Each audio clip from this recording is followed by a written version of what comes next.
오늘 우리에게 주신 하나님의 말씀은 구약 성경 출애굽기 19장 1절에서부터 6절까지의 말씀입니다. 구약 성경 110쪽 출애굽기 19장 1절에서부터 6절까지의 말씀 제가 봉독하겠습니다. 이스라엘 자손이 애굽 땅을 떠난 지 3개월이 되던 날 그들이 시내 광야에 이르니라. 그들이 르비딤을 떠나 시내 광야에 이르러 그 광야에 장막을 치되 이스라엘이 거기 산 앞에 장막을 치니라. 모세가 하나님 앞에 올라가니 여호와께서 산에서 그를 불러 말씀하시되 너는 이같이 야곱의 집에 말하고 이스라엘 자손들에게 말하라. 내가 애굽 사람들에게 어떻게 행하였음과 내가 어떻게 독수리 날개로 너희를 업어 내게로 인도하였음을 너희가 보았느니라. 세계가 다 내게 속하였나니 너희가 내 말을 잘 듣고 내 언약을 지키면 너희는 모든 민족 중에서 내 소유가 되겠고 너희가 내게 대하여 제사장 나라가 되며 거룩한 백성이 되리라. 너는 이 말을 이스라엘 자손에게 전할지니라. 아멘. 목사님 나오셔서 말씀 선포하시겠습니다. 이제 애굽 땅을 떠난 지 3개월이 되어서 이스라엘 자손이 시내 광야에 이르렀습니다. 그리고 하나님이 그 산에서 모세를 부르셨습니다. 여기서 산이라고 하면 시내 광야에 있어서 시내 산이라고 합니다. 그리고 출애굽기 3장에서 모세가 하나님의 부르심을 받았던 호렙산과 같은 산입니다. 하나님이 모세를 부르시고 모세에게 이스라엘 자손을 애굽에서 인도하여 내라고 했을 때 모세가 몇 차례 사양하였습니다. 맨 처음에 사양한 이유가 내가 누구인데 바로에게 가겠냐는 것입니다. 이스라엘 자손에서 애굽에서 인도하여 낼 만한 내가 그만한 깜이 되겠습니까? 라는 반문이었습니다. 그때 하나님이 이렇게 말씀하셨습니다. 12절인데요. 하나님이 이르시되 내가 반드시 너와 함께 있으리라. 내가 그 백성을 애굽에서 인도하여 낸 후에 너희가 이 산에서 하나님을 섬기리니 이것이 내가 너를 보낸 증거니라. 아멘. 여기서 이 산이 바로 시내산이고 또 호렙산입니다. 그래서 모세는 애굽 땅을 떠나오자마자 이 산으로 향하였습니다. 그러니까 이 산은 출애굽 이후의 첫 번째 목적지였습니다. 왜요? 하나님께서 이 산에서 하나님을 섬기겠다고 말씀하셨으니까요. 언제까지 이 산에 오기로 정하지는 않았습니다. 그런데 마치 약속되어 있는 것처럼 모세는 부지런히 이곳까지 나와왔습니다. 본문을 묵상하면서 상상해 보기로는 하나님도 이스라엘 자손이 이 시내 광야에 도착하기만을 기다리셨던 듯합니다. 그래서 이스라엘 자손이 시내 광야에 도착하자마자 하나님은 모세를 산으로 부르셨고 모세는 하나님께로 나아갔습니다. 그리고 하나님이 이스라엘 자손에게 말씀하셨습니다. 오늘 말씀인데요. 4절에서 보면 하나님은 먼저 하나님이 애굽 사람에게 어떻게 행하셨는지를 언급하십니다.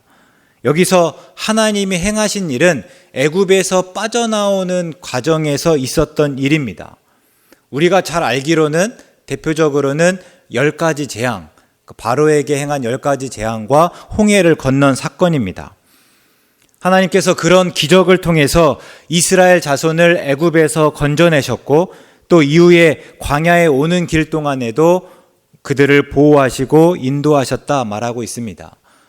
하나님은 그 일들을 이야기하시면서 이를 어미 독수리가 날개로 새끼를 업어서 보호하시는 것으로 비유하셨습니다. 그러니까 이 비유에 대해서는 신명기 32장 10절부터 12절에 잘 나타나 있습니다.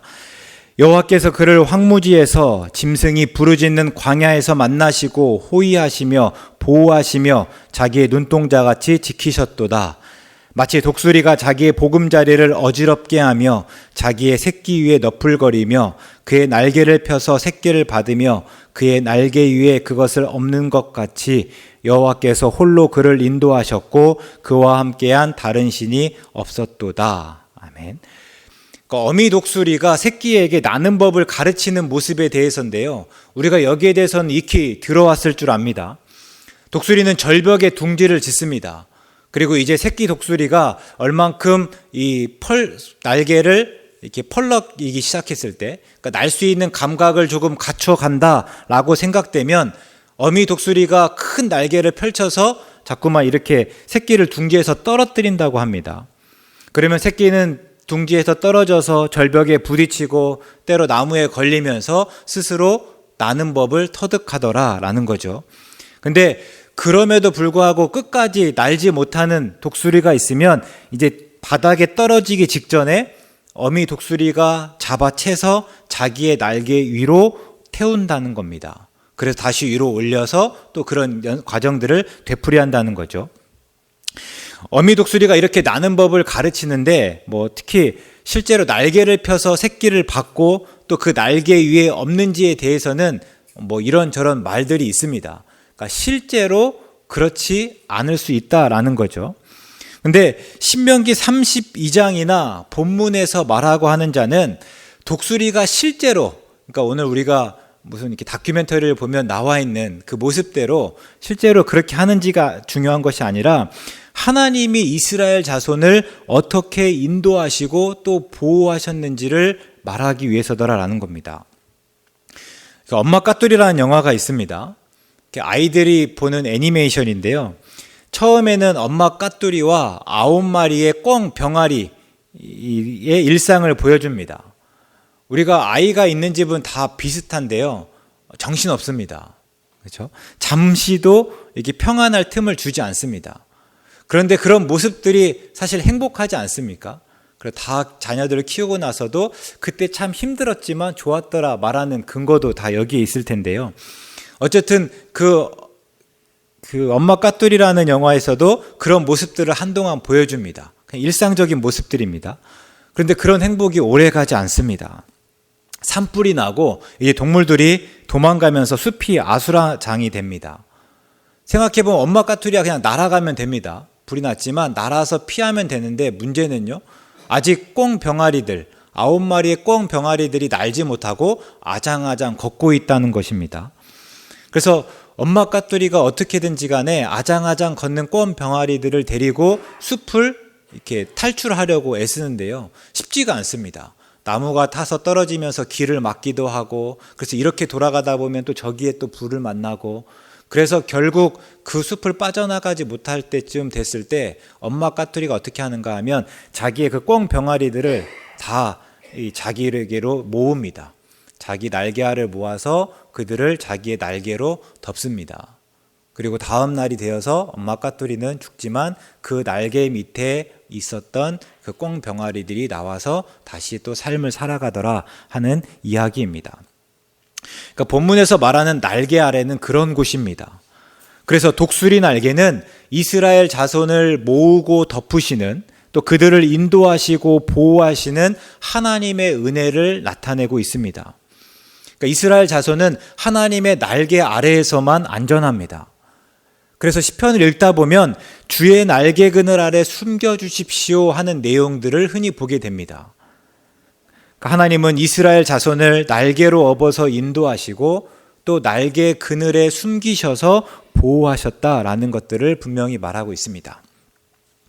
그 다음 5절인데요. 우리말에는 번역되지 않았지만 5절은 그러므로 라고 시작합니다. 즉 하나님이 계속해서 하시는 말씀은 앞에서 하나님이 이스라엘 자손에게 행하신 일, 즉 애굽 사람에게 어떻게 행하셨는지, 또 이스라엘 자손을 어떻게 독수리 날개로 업어 인도하셨는지를 전제하고 있습니다. 그게 다음에 이어지는 모든 말씀, 그리고 모든 일의 근거가 됩니다. 그러니까 이런 식의 말씀이 본문 다음 장에서 십계명을 명령하실 때 분명히 나타납니다. 출애굽기 20장 3절부터 하나님께서 십계명에 대해서 말씀하시는데, 그 앞에 보시면요, 이스라엘이 왜 하나님의 말씀을 들어야 되고 이 십계명을 지켜야 되는지가 언급하고 있습니다. 2절 말씀인데요, 이렇습니다. 나는 너를 애굽 땅 종되었던 집에서 인도하여 낸 내 하나님 여호와다 라고 말씀하십니다. 그러니까 앞으로 하나님께서 십계명을 일러주시는데 십계명을 왜 지켜야 되는가 하면, 이스라엘 백성들이 왜 그 명령을 따라 살아야 되는가 하면 하나님께서 그들을 애굽 땅 종되었던 집에서 인도하셨기 때문이다라는 겁니다. 그러니까 하나님은 이스라엘 자손을 정복한 왕처럼 강압적으로 나를 섬기고 내 말을 들으라고 말씀하시지 않습니다. 하나님이 힘이 세시다 보니까 그 힘을 부리시면서 명령하지 않더라는 거예요. 다만 하나님이 그들을 택하시고 은혜 베푸신 일을 언급하시면서 그 일에 대한 응답을 바라십니다. 내가 너희에게 이렇게 행하였으니 너희도 여기에 응답하여 주면 좋겠다라고 말씀하시는 거죠. 이런 식의 말씀이 신명기에 보면 잘 나타나 있습니다. 특별히 그 중에서 예를 하나 들어보면요. 신명기 4장 40절에서 모세가 오늘 내가 내게 명령하는 여호와의 규례와 명령을 지키라 이렇게 명령합니다. 왜 그래야 됩니까? 왜 여호와의 규례와 명령을 지키라는 건가? 라고 할 때 그 앞에 보면요. 하나님이 그들을 구원하셨기 때문입니다. 그러니까 단순히 갑자기 나타나서 이것대로 살아라는 것이 아니라 하나님이 너희를 구원하셨다. 그리고 하나님이 너희를 어떻게 구원하셨는지에 대한 내용을 그 앞에서 자세하게 소개하고 또 설명하고 있습니다. 하나님은 막무가내가 아니더라. 하나님은 이스라엘과의 관계를 언급하시면서 그 관계 안에서 이스라엘 자손이 선택하도록 두시더라라는 겁니다. 계속해서 하나님은 이스라엘 자손이 하나님의 말씀을 잘 듣고 또 하나님의 언약을 잘 지키면 그들이 모든 민족 중에서 하나님의 소유가 되게 하겠다 말씀하십니다. 근데 뒤에서 바로 고백하지만 세계가 다 하나님께 속해 있습니다. 이스라엘 자손만 하나님의 소유가 아니라 이 세계 모든 것들이 또 모든 나라가 다 하나님의 소유더라라는 겁니다.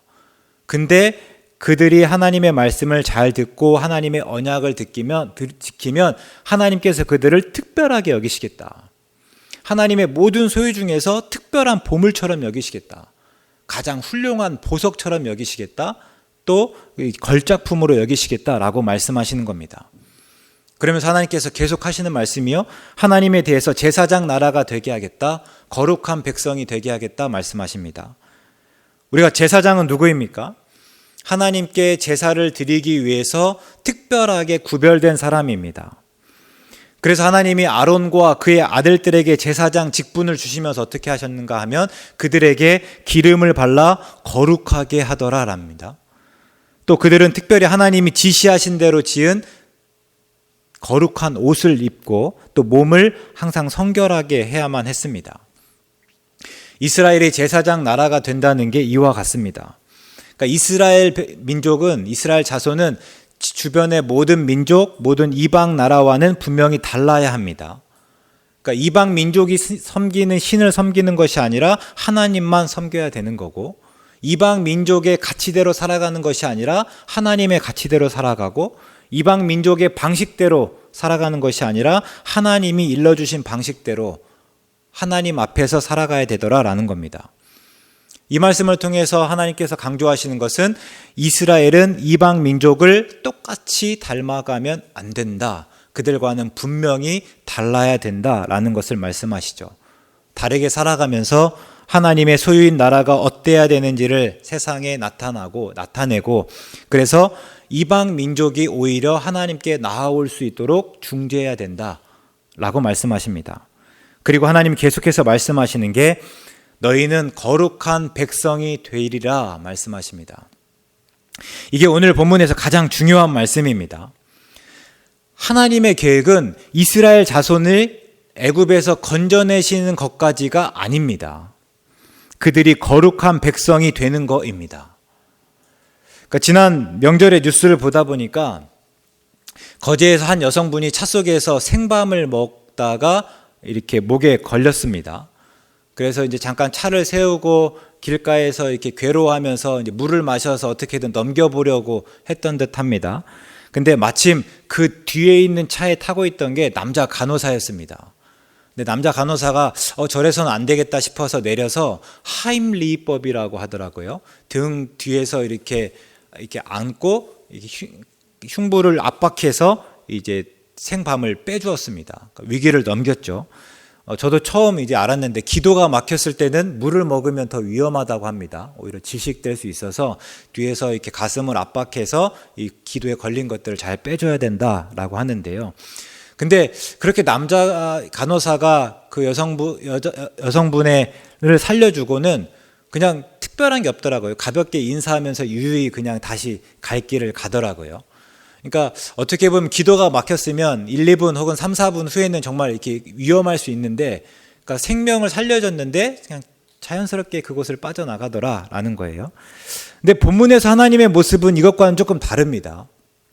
출애굽기 2장을 보면 이스라엘 자손들이 노동이 너무 힘들다 보니까 하나님께 탄식하며 부르짖었습니다. 하나님, 우리 너무 힘듭니다. 그리고 하나님이 그 고통 소리를 들으셨습니다.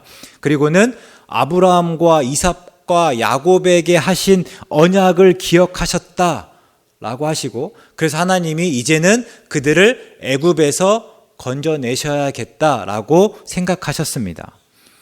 그리고 실제 오늘 말씀에 보면 하나님이 그들을 애굽에서 건져내시고 신의 광야까지 이제 인도하셨죠. 근데 하나님은 그들을 애굽에서 건져내신 이후에 앞에 봤던 남자 간호사처럼 그냥 유유히 그 자리를 떠나시지 않으시더라고요.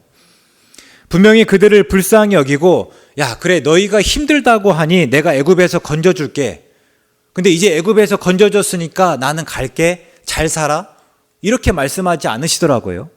혹은 그래, 내가 가나안 땅, 약속의 땅까지는 어떻게든지 간에 데려다 줄게. 이렇게 끝나지 않더라는 겁니다. 오늘 말씀에 어떻게 하십니까? 하나님이 하나님의 소유로 삼으시고 그들에게 거룩한 백성이 되라고 요구하십니다. 그런 점에서 출애굽은 끝이 아니라 시작입니다. 그러니까 지리적으로 보면 애굽에서 가나안 땅, 약속의 땅으로 이렇게 가는 과정이 아니라 애굽에서 그 바로의 백성이 이제는 하나님의 거룩한 백성이 되는 시작이더라라는 겁니다. 그러면 거룩한 백성이라고 할 때 거룩의 뜻이 무엇일까 보면요, 성경에서 그 말은 주로 구별하다 또는 성결하게 하다 또 거룩하게 하다라는 의미로 사용합니다. 근데 이 말씀들을 주로 하나님을 묘사하는 데 사용했습니다. 출애굽기 15장에서는 하나님이 하신 일을 가리켜서 거룩하다는데요, 여호와여, 신중에 주와 같은 자가 누구니까? 주와 같이 거룩함으로 영광스러우며 찬송할 만한 위엄이 있으며 기이한 일을 행하는 자가 누구입니까? 그러니까 하나님이 하시는 일을 보면서 그 모든 것들을 하나님께서 거룩하십니다 말씀하더라라는 거죠. 또 시편 105편 42절에서는 하나님의 말씀을 가리켜서 거룩한 말씀이라고 합니다. 그러니까 아무의 말이라고 해서 다 거룩해지는 것이 아니라 하나님의 말씀이기 때문에 그것이 곧 거룩한 말씀입니다 고백하는 거고요. 시편 89편 35절에서는 하나님의 본성을 나타납니다. 그래서 하나님이 내가 나의 거룩함을 두고 맹세하였다 말하고 있습니다. 그러니까 다시요, 하나님이 나는 원래 거룩하다, 그리고 내 거룩함을 두고 맹세한다 라고 말씀하시더라는 거예요. 결국 거룩한 백성이 되라는 것은 하나님과 같이 되라, 하나님을 닮아가라 라는 의미입니다. 실제로 이 말씀이 성경 곳곳에 나타나죠. 어떻게 나타납니까? 내가 거룩하니 너희도 거룩하라 말하고 있습니다. 그러니까 하나님을 나타낼 때 사용했던 그 거룩을 그러니까 하나님의 하신 일이기도 하고 하나님의 말씀이기도 하고 하나님의 본성이시기도 한 그 거룩한 대로 이제는 우리가 그렇게 살아야 된다라고 말하고 있습니다. 또 이 밖에 거룩은 장소, 땅, 성막, 건물, 시간, 사람 등을 구별할 때 사용하였습니다. 즉 거룩한 백성이 되라는 것은 하나님을 닮아가는 것뿐만 아니라 우리의 시간과 장소를 구별하고 우리의 땅을 구별하는 일이다라는 겁니다. 특별히 우리의 몸을 구별하는데요, 그래서 율법에서는 부정한 짐승을 먹지 말라고 하기도 하고요, 짐승의 주검을 만지지 말라, 그러니까 죽은 짐승을 만지지 말라, 또 땅에 기는 길짐승으로 스스로 더럽히지 말라 이렇게 말씀하십니다.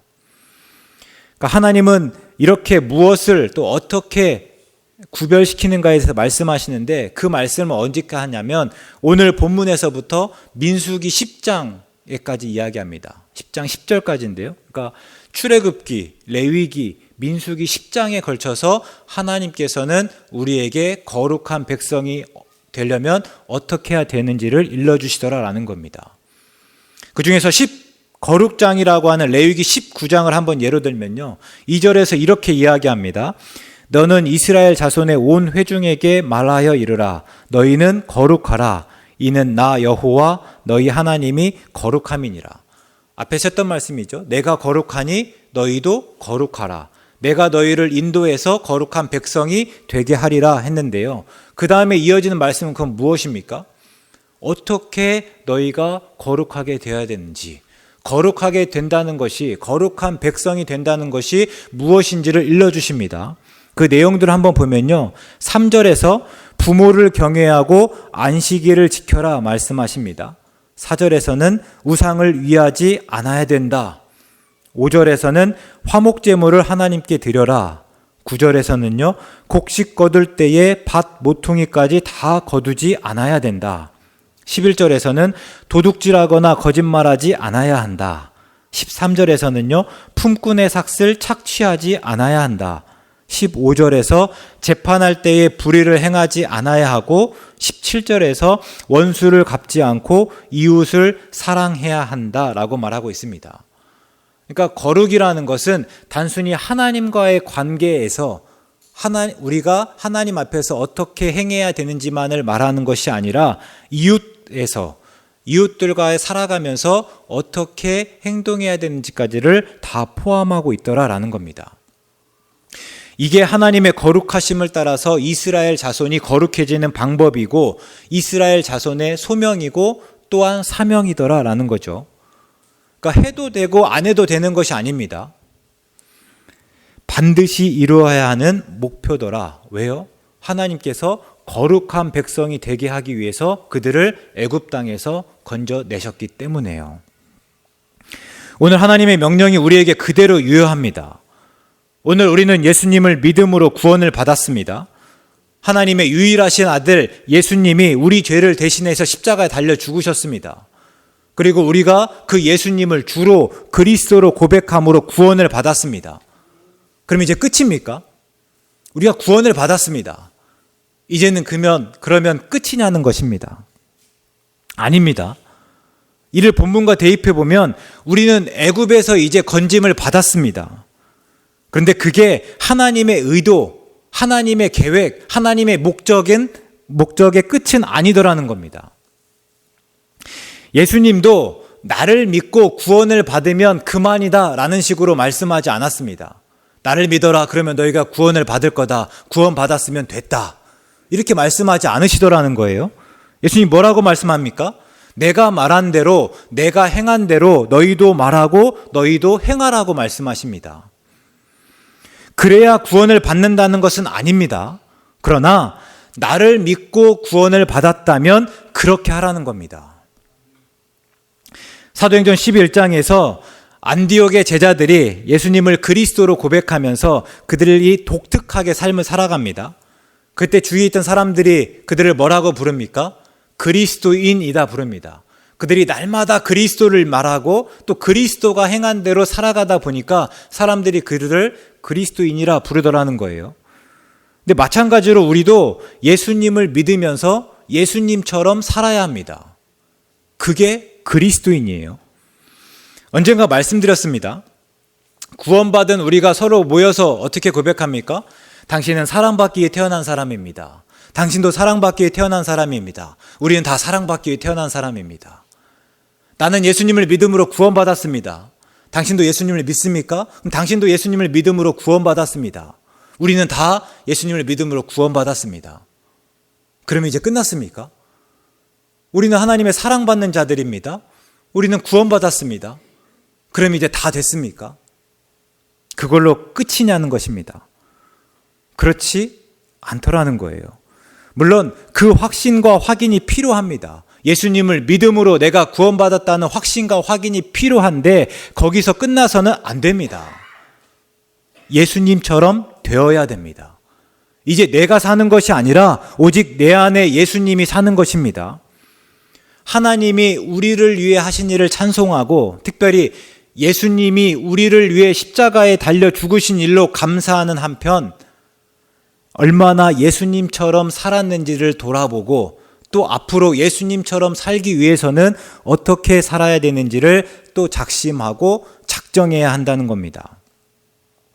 예수님을 믿습니다. 예수님을 주로 고백합니다. 구원받았습니다 하는 것은 구원의 기쁨을 알고 그 기쁨만 반복하여 경험하는 것이 아니더라는 거예요.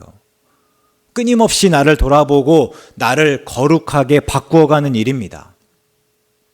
이를 신학적으로 이야기하면 예수님을 믿음으로 구원받은 우리가 성화되는 겁니다. 그런 점에서 기독교 윤리학자인 스탠리 하워스가 그래서 예수 믿는 우리의 덕과 성품, 인격에 주목하면서 그 가치를 중요하게 여겼습니다. 예수님을 믿는다는 것은요, 예수님을 믿고 구원받은 것으로 끝나는 것이 아니라 예수님처럼 살아가는 거지 않습니까? 예수님의 말을 내 말로 하고 예수님이 보이신 본을 그대로 따라 행동하는 거지 않습니까? 그러다 보니까 예수님을 믿는다는 것은요, 거룩한 백성이 된다는 것은 우리를 성찰하면서 덕을 쌓는 거더라는 거예요. 성품을 개발하는 거더라는 거예요. 인격을 갖추어 가더라는 겁니다. 우리가 종종 공자의 말을 인용하는데요. 30세를 일입이라고 합니다. 그러니까 뜻을 세웠다, 뜻이 확고히 섰다라고 하는 건데 하고 40세는요. 불혹이라고 합니다. 이제 내가 미혹되지 않는다. 내 뜻이 분명히 서서 이제는 다른 어떤 것들로 인해서 내가 미혹되지 않더라라는 거고요. 50세는 지천명이라고 합니다. 하늘의 명을 깨닫더라. 하늘의 뜻을 내가 이제 깨달아 알 때가 되었다라는 거고, 60세는 이순이라고 합니다. 이제 내가 귀가 순해져서 사사로운 감정에 이렇게 휩싸이지 않고 얽매이지 않고 다른 사람의 말을 객관적으로 듣고 이해하더라라는 거죠. 그리고 70세는 종심입니다. 내가 하고 싶은 대로 그대로 해도 그게 법도에 어긋나지 않더라. 내 중심에서 일어난 생각대로 그냥 그대로 살아도 그게 그냥 올바르더라라는 겁니다. 우리가 이 중에서 어디에 해당합니까? 나이가 어디가 해당하는 것이 아니라 각 나이대에 갖춰야 될 것들을 제대로 갖추고 있습니까? 우리식으로 한번 물어보겠습니다. 오늘 우리는 그리스도인입니까? 그러면 오늘 우리는 얼마나 거룩합니까? 언제부터 신앙생활 하셨습니까? 그러면 신앙의 횟수만큼 성장하고 성숙하였습니까? 우리의 덕과 성품과 인격이 그만큼 풍성해지고 풍만해졌습니까? 제가 참 신기한 게 세월이 갈수록 이렇게 아버지를 보다 보면요, 할아버지의 모습이 그대로 보입니다. 그러니까 예전에는 안 그러셨던 것 같은데 아버지가 조금 이제 연세가 드셔가면서 보니까요, 예전에 제가 어려서 봤던 할아버지의 모습이에요. 근데 저희 아버지뿐만이 아니라 저희 작은 집 삼촌들을 봐도 똑같습니다. 삼촌들을 보다 보면요, 작은 할아버지인데? 라는 생각이 들어요. 아, 이게 똑같이 닮아가는데? 저도 그런 것 같습니다. 저도 아버지를 닮아가는 것 같은데요. 그래서 가끔 이렇게 집에 가면 이렇게 어머니가 아버지 흉을 보면서 그렇게 이렇게 하소연을 합니다. 제 아내를 데리고. 자꾸 아버지가 어떡해 미치겠다, 막 죽겠다, 힘들다 말씀하거든요. 그러면 아내가 다 듣고 있다가 그럽니다. 성희 씨도 그래요. 야, 제 옆에 듣고 있다가 참 용감하다. 시어머니 앞에서 아들을 그렇게 욕할 수가 있냐 하는데요. 어쨌든 그렇다는 거예요. 제가 아버지를 또 그대로 닮아가고 있는 듯 합니다. 근데 이렇습니다. 어려서부터 함께 보고 또 함께 산다는 것은 그렇게 닮아가는 건가 봅니다. 그러면 우리는 어떻습니까? 우리가 하나님의 형상으로 지어졌다고 합니다. 그리고 지금까지 하나님과 동행하며 하나님을 예배하고 있지 않습니까? 우리가 예수님을 믿는다는 거는요, 이제는 내가 사는 것이 아니라 내 안에 예수님이 산다는 거라고 고백하지 않았습니까? 그러면 우리는 얼마나 하나님을 닮고 예수님처럼 늙어가고 있습니까? 우리의 모습에서 하나님의 모습 혹은 예수님의 모습이 드러나고 있습니까? 우리의 말을 통해서, 우리의 행동을 통해서 누군가가 와, 너 예수님 같다, 이런 이야기를 듣고 있습니까? 자동적으로 저절로 그래지진 않습니다. 우리가 매일 노력해야 합니다. 거룩한 백성이 되어야겠다라는 거죠. 마지막으로 중세교회 기도를 한번 소개하고 마치려고 하는데요. 중세교회는 거룩하기 위해서 매일마다 기도했는데 기도할 때마다 한 가지 죄에 집중해서 특별하게 기도했다고 합니다. 그러니까 이것만 기도했다는 게 아니라 여러 가지를 기도하는데요. 각 요일마다 특별한 죄에 대해서 그 죄를 물리치려고 노력하면서 기도했다는 거예요. 그 내용을 보면 주일에는 교만의 죄와 싸우는 날입니다. 그러니까 내가 한 주간 살아가면서 내 삶을 돌아봤더니 어떻게 해요? 하나님의 사랑과 은혜를 내가 찬송하지 못하고 내가 주인 되어 살았다는 거예요. 내가 하나님인 것처럼 나만 생각하며 나를 의지해서 살았더라는 겁니다. 그래서 주일에는요, 다시 그 교만을 물리치면서 내 중심에 하나님께 있습니다. 하나님이 나의 주입니다. 라고 고백했다는 겁니다. 월요일과 화요일에는 각각 시기와 분노를 물리치면서 기도했는데요.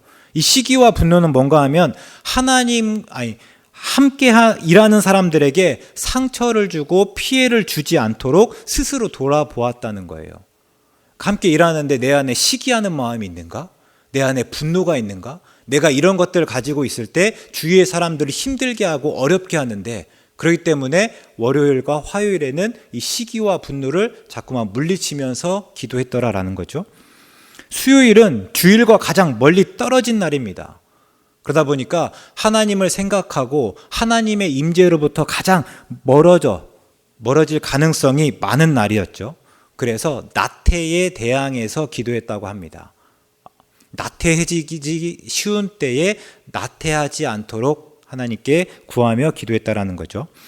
그리고 이런 나태가 계속되다 보면 영적인 것보다는 자기 욕심에 빠져서 탐욕과 탐식의 죄를 범하기 쉬웠다고 합니다. 그래서 목요일과 금요일에는 그 각각 탐욕과 탐식에 초점을 맞추어서 기도했다고 합니다. 그리고 토요일에는 정욕과의 싸움을 위해 기도했는데, 탐욕과 탐심이 결국에는 가장 큰 자기 탐욕인 정욕에 이어질 가능성이 높았고, 그래서 이제 주일 예배를 드리고 주일 예배 드린 것부터 가장 멀어지지 않았습니까? 그러다 보니까 영적인 이 양식의 힘이 가장 약해질 때 그때의 육체의 정욕에 빠지기 쉽다라는 이유로 토요일에는 육체의 정욕을 이기기 위해서 기도하였다라고 전하고 있습니다. 듣기만 해도 뭔가 치열하지 않습니까? 왜 이렇게 했겠습니까? 아니, 왜 이렇게까지 했겠습니까? 거룩한 백성이 되기 위해서였습니다. 그러니까 그때 사람들은 그냥 매일 거룩해지는 연습을 했습니다. 그들에게 믿음이라는 것은 내 믿음을 얼마나 확신하는가가 아니라 얼마나 내가 거룩해지는 연습을 꾸준히 해나가고 있는가. 그러니까 그 믿음이 모든 것을 이룬 것을 가지고 내가 이루었다고 나는 괜찮다고 확신하고 확인하는 것이 아니라 내가 이제는 구원받았으니 더욱더 하나님을 닮아가고 거룩해지고 내가 예수님처럼 살아가야 된다라는 것들을 계속해서 기억하고 꾸준히 연습해 나갔다라는 거죠. 바울의 말을 빌면 잡은 줄로 여기지 않고 표대를 향하여 그리스도 예수 안에서 하나님이 위에서 부르신 부름의 상을 향하여 달려가더라는 겁니다. 그러면 오늘 우리의 믿음은 무엇입니까? 우리가 어떻게 믿음을 확인하고 있습니까? 그렇죠? 믿음의 양을 말할 건 아니에요. 믿음이 있다 없다 함부로 판단할 건 아니지만, 그러면 우리가 믿음으로 구원받는다고 하고 때 우리가 믿음을 어떻게 확인하고 있습니까? 또 믿음은 단순히 구원의 문제라만 관련되어 있습니까? 우리의 믿음이 우리를 어떻게 자라게 하고 있습니까? 우리의 믿음이 오늘 그래서 어떻게 다르게 살아가게 하고 있습니까? 우리는 매일 무엇과 싸우며 기도하고 있습니까? 매일을 시작하면서 하나님, 오늘은 어떤 마음을 물리치게 하시고 어떻게 살아가게 해 주십시오, 도와주십시오 구하고 있습니까? 그러면서 나를 돌아보고 있습니까? 그러면서 다른 사람 안에 있는 나에 대해서 고민하고 있습니까? 오늘 내가 하는 말로 누군가 웃고 또 내가 하는 행동으로 누군가 아파한다고 있는 것을 얼마나 직시하고 있습니까? 우리가 이 물음에 답하며 오늘 또 거룩한 백성이 되어가기를 다짐할 수 있으면 좋겠습니다. 우리가 그리스도인이라 한다면 그리스도인답게 살아가는 게 무엇인지가 이제 고민하기 시작하면 좋겠습니다. 그래서 우리의 모습에서 그리스도인다운 모습이 드러나고, 이제는 내가 나를 그리스도인이라고 하는 것이 아니라 내 주위에 있는 사람들이 내 말을 듣고 내가 살아가는 모습을 보면서 내가 그리스도인이라 말할 수 있는 말들을 들어갈 수 있으면 참 좋겠습니다. 이것이 우리의 바람인 뿐만 아니라 오늘 본문의 말씀에서 하나님이 우리에게 원하시는 바라시는 뜻입니다. 그 뜻을 이루어가는 우리 모두 되시기를 간절히 바라겠습니다. 하나님, 우리를 사랑하셔서 유일하신 아들 예수님을 내어주시고 예수님이 십자가에 달려 죽으심으로 우리를 구원하여 주시니 참 고맙습니다. 우리가 그 사랑과 은혜를 소중히 여기고 감사하는 만큼 하나님을 닮아가는 거룩한 백성이 되기로, 예수님의 참 제자가 되기로 다짐합니다. 우리의 다짐을 더욱 굳게 하시고 그 다짐대로 살아가도록 우리를 도와주시옵소서. 예수님의 이름으로 기도드립니다. 아멘.